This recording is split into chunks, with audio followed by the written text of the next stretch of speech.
Top mysterious crime case that shook the American public. Crime in the United States has been recorded since the early 1600s.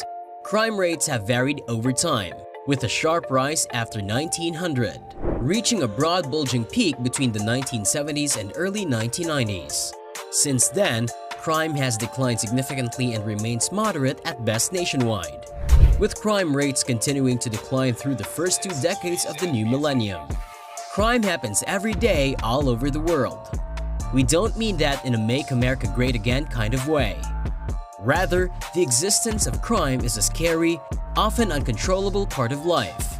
And it can seem like an even bigger part of life because we tend to be a society that demands all the details anytime something tragic or shocking happens, no matter how, or perhaps because of how far removed the situation may be from our personal experience of the world.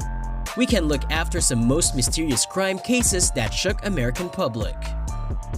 Number 1. The kidnapping of the Lindbergh baby. The original crime of the century. News of aviation hero Charles Lindbergh's son being snatched from his crib in the middle of the night was about as scary as it got in 1932. Despite the family having every resource at their disposal, the body of 20-month-old Charles Augustus Lindbergh Jr. was found 2 months later in a field not far from the family's New Jersey home.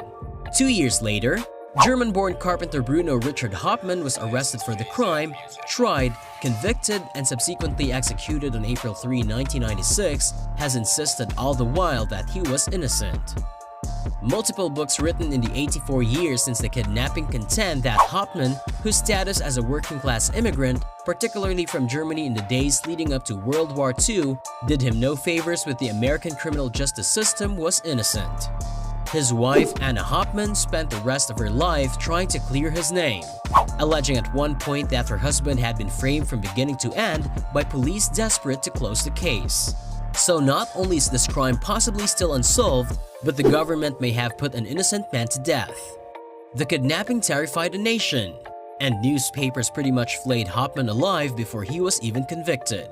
Spurred on by anti-German sentiment and major hero worship for Lindbergh, the police, the media, and ultimately a jury joined forces to bring Hauptmann down, with even those higher-ups who believed in his innocence not being able to reverse the course of the system, not interested in alternative theories. Number 2. The assassination of JFK. Who shot JFK? Most people accepted the answer. Lee Harvey Oswald fired the fatal shots at President John F. Kennedy from his perch at a 6th-floor window of the Texas School Book Depository in Dallas on November 22, 1963.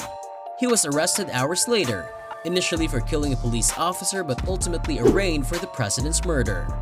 On November 24, Jack Ruby, who ran a nearby nightclub, shot and killed Oswald as police were escorting him toward an armored car that would take him to jail. The entire thing was caught on live network TV. The murder of the President of the United States was a life-altering event for millions of people, shattering their sense of security and, for some, their hopes for the future. Kennedy's death changed the course of the nation, particularly when it came to the war in Vietnam. But JFK's murder also launched the mother of conspiracy theories, as probed in pop culture by the likes of Oliver Stone's JFK.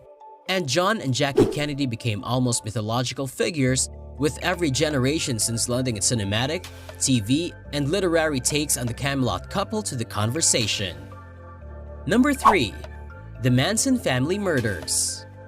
The 1960s didn't end on December 31, 1969. They ended between August 8 and August 10 of that year when Charles Manson sent 5 members of his family to 2 homes, one in LA's Benedict Canyon and the other in Los Feliz, to kill whichever piggies they found there to incite helter-skelter.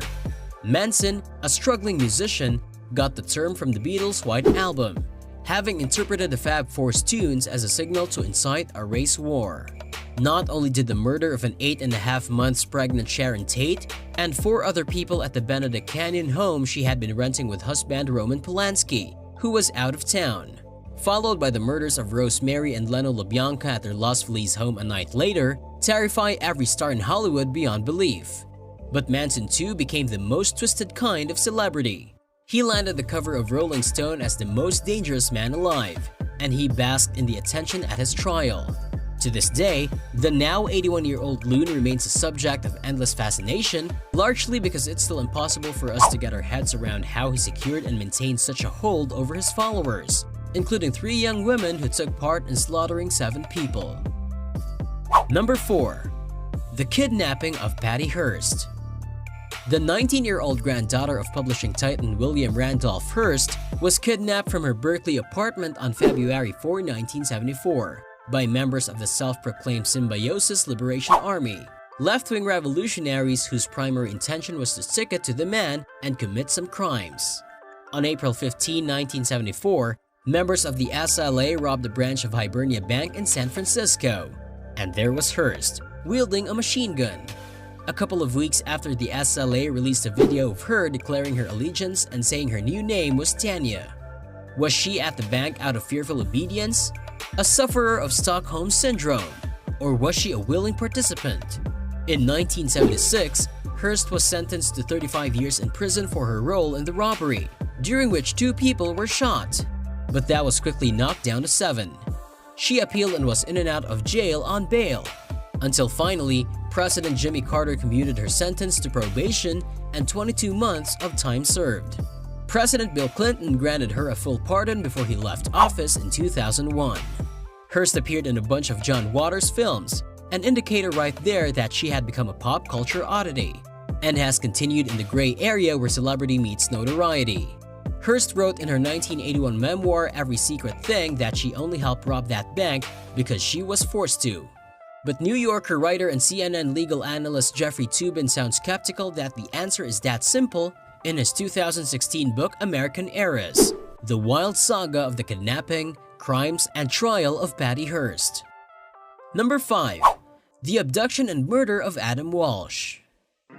The 6-year-old was kidnapped from a Sears in Florida in 1981, and his severed head was found about 120 miles away from his family's home 16 days later.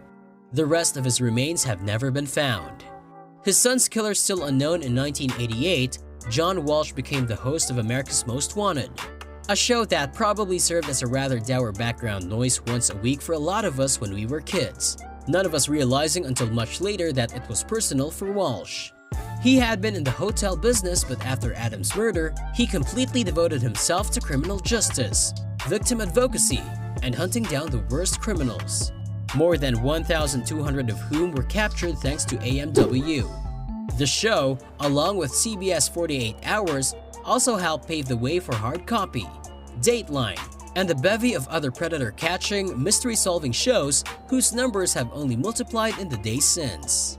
And those in turn led up to the current true crime boom, with The Jinx, Making a Murder, The Staircase, and Serial standing out from the pack, along with intense reality-driven scripted sagas such as The Night of, American Crime, and almost every plotline lately on Law & Order SVU.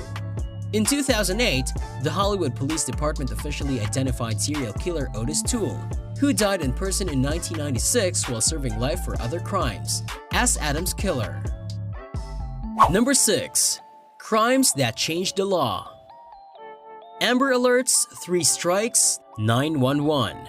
We didn't have any of those until devastated family members, angry communities, and finally, law enforcement and government officials made them happen. The story of how in 1964, Kitty Genovese was raped and stabbed to death on a New York street in front of 38 witnesses, none of whom tried to intervene or call the police, has remained a powerfully haunting and rather sickening tale about people who might have cared but for whatever reason didn't want to be the ones to get involved. And while the new documentary The Witness, which chronicles her brother's efforts to figure out what really happened that night, helps absolve society a bit of being a pathetic disgrace, Genovese's murder helped expedite the creation of 911. Back in the day, people would have had to dial the operator and go through a few people to get the police, or call a precinct number directly. In 1967, the President's Commission on Law Enforcement and Administration of Justice recommended a one-step process for contacting emergency responders, and in 1968, the first 911 call was made. Before we move on, do me a favor. Can you guys please hit the subscribe button? You guys watch my videos every day anyway, so you might as well subscribe and keep up to date with every video we put out. Number 7. The murder of JonBenet Ramsey. On December 26, 1997, Patsy Ramsey woke at 5:30 a.m. to find a rambling ransom note stating that her 6-year-old daughter had been kidnapped from their Boulder, Colorado home.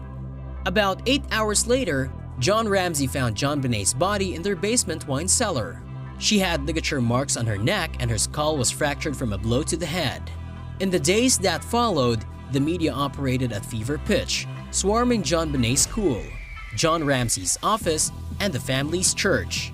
No one in Boulder had ever seen anything like it, and most people watching the news at home around the country had never heard of beauty pageants for little kids. The photos and videos of a heavily made-up JonBenet competing for titles like Little Miss led the nightly news, and that's how the world got to know her, as a murder victim and, in some opinions, as a victim of exploitation by a mother voluntarily putting her child on display. Almost 20 years later, JonBenet's murder remains unsolved, and experts, investigators, and Dr. Phil are coming out of the woodwork in hopes of getting to the bottom of what happened. Patsy, who died in 2006, John and their son Burke, who was 9 when his sister was killed, were all cleared via DNA testing years ago. But suspicions linger, and most of the questions that people have about the odd-to-this-day details of the crime remain unanswered. And that's our video for today, everyone. I hope you enjoyed it, and with that said, why not give a check up to some of our other videos on the screen? With all that said and done, I'll see you all next time. Later, everyone.